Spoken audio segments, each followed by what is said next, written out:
നമസ്കാരം, സുവർ സാറാണ്. നമ്മുടെ കീമിന്റെ അടുത്ത പ്രൊസീജിയർ എന്ന് പറഞ്ഞു കഴിഞ്ഞാൽ +2 മാർക്ക് എൻട്രി ചെയ്യുക എന്നുള്ളതാണ്.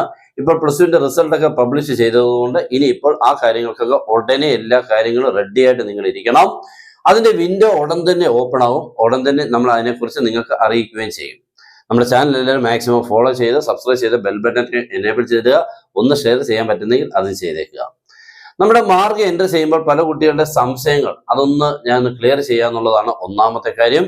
രണ്ട്, നമ്മുടെ റീവാലുവേഷനോ അല്ലെങ്കിൽ മറ്റുള്ള എന്തെങ്കിലും മീൻസ് ഇപ്പൊ ഇമ്പ്രൂവ് ചെയ്തിട്ട് ഒത്തിരി കുട്ടികൾ ഇമ്പ്രൂവ് ചെയ്തിട്ട് മാർക്ക് കീമിന് എൻട്രി ചെയ്യാൻ പറ്റുമോ എന്നൊക്കെ ചോദിക്കുന്നുണ്ട്. എന്നും തൊട്ട് അതിനുള്ള സാധ്യതയില്ല. കാരണം ഇപ്പം മാർക്ക് എൻട്രി ചെയ്ത് അതിന്റെ റാങ്ക് ലിസ്റ്റ് വന്നു കഴിഞ്ഞാൽ പിന്നീട് റാങ്ക് ലിസ്റ്റിനൊന്നും വേണ്ടി നമുക്ക് ഈ ഇമ്പ്രൂവ് ചെയ്യുന്ന മാർക്ക് എൻട്രി ചെയ്യാൻ പറ്റുമെന്ന് തോന്നുകയില്ല. അതുകൊണ്ട് ഇപ്പോൾ നിലവിലുള്ള മാർക്ക് എൻട്രി ചെയ്യുക എന്നുള്ളത് മാത്രമേ പറ്റുള്ളൂ. നമ്മൾ മാർക്ക് എൻട്രി ചെയ്യേണ്ടത് ഏതൊക്കെയാണെന്നുള്ളത് ഒന്ന് ശ്രദ്ധിച്ചോ. ഒന്നാമത്തെ നമ്മുടെ +2വിന്റെ 60ൽ എത്ര ആണെന്നുള്ളത് അത് നമുക്ക് എൻട്രി ചെയ്യേണ്ടതാണ്. 60ൽ എത്ര മാർക്ക് കിട്ടി എന്നുള്ളത് +2വിന്റെ മാത്രം. നെക്സ്റ്റ്, +2വിന്റെ നമ്മുടെ കണ്ടിന്യൂസ് ഇവാലുവേഷൻ 20ൽ എത്ര കിട്ടി എന്നുള്ളത്. Okay, C mark. മൂന്നാമത്തേത് +2വിന്റെ പ്രാക്ടിക്കൽ മാർക്ക് 40ൽ എത്ര ആണ്, ഇത്രയാണ്. ഈ 3 മാർക്ക് എൻട്രി ചെയ്തുള്ളൂ. ഇത് +2വിന്റെ തിയറി, ഇത് +2വിന്റെ കണ്ടിന്യൂസ് ഇവാലുവേഷൻ സി മാർക്ക്, ഇത് +2വിന്റെ എന്ന് പറഞ്ഞാൽ നമ്മുടെ പ്രാക്ടിക്കൽ 40ൽ. ഇത്രയും മാർക്ക് കൂടെ ആഡ് ചെയ്ത് നമുക്കിത് 120ലായിരിക്കും നമ്മുടെ ടോട്ടൽ ഒരു സബ്ജക്റ്റിൻ്റെത് വരുന്നത്. ഓക്കെ, അങ്ങനെ വരുമ്പോൾ 3 സബ്ജക്റ്റിൻ്റെത് വരുമ്പോൾ ഇത് 360ലായിരിക്കും നമ്മുടെ ടോട്ടൽ മാർക്ക് നമുക്ക് വേണ്ടത്. ഇപ്പൊ ഫിസിക്സ്, കെമിസ്ട്രി, മാത്സ് ഇതുപോലെ 120 3 വരും. അങ്ങനെ കിട്ടുന്ന 360ൽ എത്ര കിട്ടി എന്നുള്ളത് ടോട്ടൽ എടുക്കണം.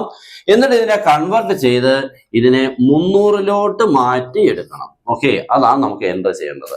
300ലോട്ട് മാറ്റാൻ എന്താ ചെയ്യണമെന്ന് വെച്ചാൽ ഈ 360 കിട്ടിയ മാർക്കിനെ നിങ്ങൾ 1 പോയിന്റ് കൊണ്ട് ഡിവൈഡ് ചെയ്താൽ നമുക്കത് 300ലോട്ട് കൺവേർട്ട് ആവും. ഓക്കെ, വേറെ ഒന്നും ചെയ്യണ്ട. ഇപ്പൊ 360ൽ 340 കിട്ടിയെന്ന് വിചാരിക്കുക. 360ൽ 340. അങ്ങനെയാണെങ്കിൽ നിങ്ങൾ 340നെ 1.2 കൊണ്ട് ഡിവൈഡ് ചെയ്യുക.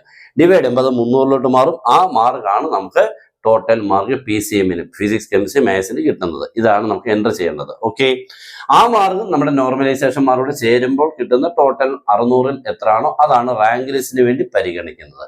ഇപ്പൊ ഏകദേശം കൃത്യമായി എന്ന് വിചാരിക്കുന്നു. ഓക്കെ, ഇപ്പൊ എല്ലാം ഏകദേശം ക്ലിയർ ആയിട്ടുണ്ട്. ഇവിടെ +1 ഒരു ഇമ്പോർട്ടൻസും ഇല്ല എന്നുള്ളതുകൂടെ ശ്രദ്ധിക്കുക. അത് പക്ഷേ നമ്മുടെ കീം എൻട്രൻസിന് +1ന്റെ ടോപ്പിക്സ് വേണമായിരുന്നു. പക്ഷെ +1ന്റെ മാർക്ക് ഒന്നുമേ ഇവിടെ വേണ്ട. ഒൺലി ഫ്രം +2 മാർക്സ്, വേറെ ഒന്നും വേണ്ട. ഓക്കെ, അപ്പോൾ ഏകദേശം ഒക്കെ ഒത്തിരി പേര് എന്നെ വിളിച്ചു ചോദിക്കുന്നു. അതുകൊണ്ട് തന്നെ ഞാൻ ഇത് നേരത്തെ തന്നെ നമ്മളൊരു വീഡിയോ ചെയ്യാമെന്ന് വിചാരിച്ചു. പിന്നെ ഒത്തിരി പേര് വിളിച്ചു ചോദിക്കുന്നുണ്ട് കൃത്യമായിട്ട്. കാരണം ഇപ്പോൾ റിസൾട്ട് വന്ന ശേഷമാണ് അതിനെക്കുറിച്ച് ചിന്തിക്കുന്നത്.